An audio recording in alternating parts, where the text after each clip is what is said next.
باپ کا انتقال حضور کے اس دنیا پہ قدم رکھنے سے پہلے ہی ہو گیا تھا.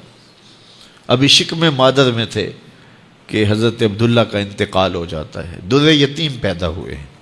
6 سال کی عمر میں ابوا کے مقام پر ریت کے ٹیلے آئے تو وہاں سیدہ آمنہ کی طبیعت خراب ہو گئی، اور پھر لمحے بھی زندگی کے آخری ہیں. سیدہ آمنہ نے محسوس کر لیا کہ یہ میری آخری سانسیں. سیدہ پاک نے حضور کے سر پہ ہاتھ رکھا اور روتے ہوئے کہا کہ بیٹا، ہر نئی چیز نے پرانا ہو جانا ہے، ہر باقی نے فنا ہو جانا ہے. میں بھی جا رہی ہوں، وَذِكْرَ بَاق وَوَلَدْتُ طُہْرًا، لیکن میرا ذکر نہیں مٹے گا، اس لیے کہ تیرے جیسا ستھرا بیٹا چھوڑ کے جا رہے ہیں. یہ آخری لفظ تھے سیدہ پاک کے کہ سیدہ آمنہ سلام اللہ علیہا کا انتقال ہو گیا.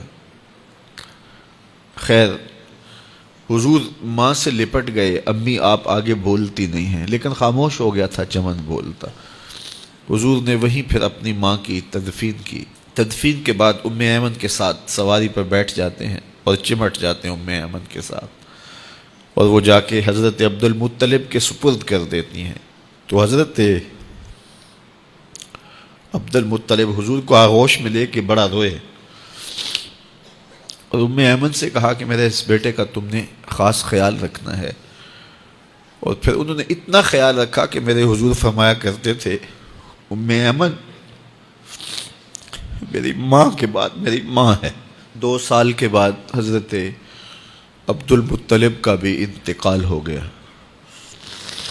ابن حشام کے یہ لفظ سینہ چیرتے ہیں کہ جب امیر قریش کا جنازہ اٹھا تو سارا مکہ جنازے کے لیے امڑ آیا، لیکن لوگوں نے 8 سال کے ایک بچے کو دیکھا جو دیواروں سے لپٹ لپٹ کے رو رہا تھا.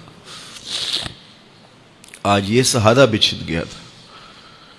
پھر چچا کی کفالت میں آئے. پھر ایک وقت آیا کہ وہ بھی اس دنیا کو چھوڑ گئے، اور اسی سال حضور کی اہلیہ کا انتقال بھی ہوا، اور اس سال کا نام عام الحزن، دکھوں کا سال رکھا. اہل مکہ نے جو سلوک کیا وہ کسی سے بھی مخفی نہیں ہے.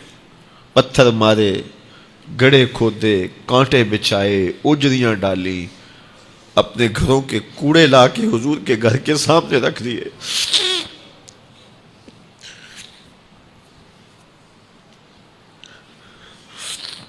یہ کس چیز کی سزا دے رہے تھے میرے حضور کو؟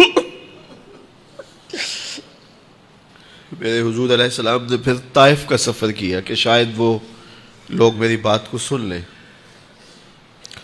لیکن انہوں نے جو دردناک سلوک کیا وہ بھی تاریخ کا ایک انتہائی دردناک باب ہے.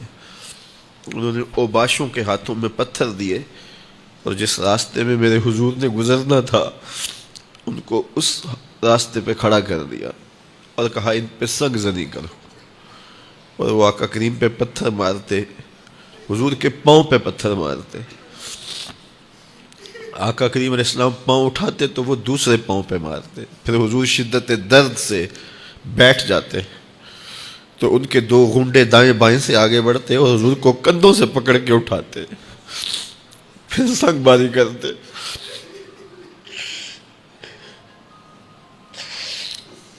نالین حضور کے خون سے بھر گئے. عذاب کے فرشتے حضور کے پاس آئے کہ اگر آپ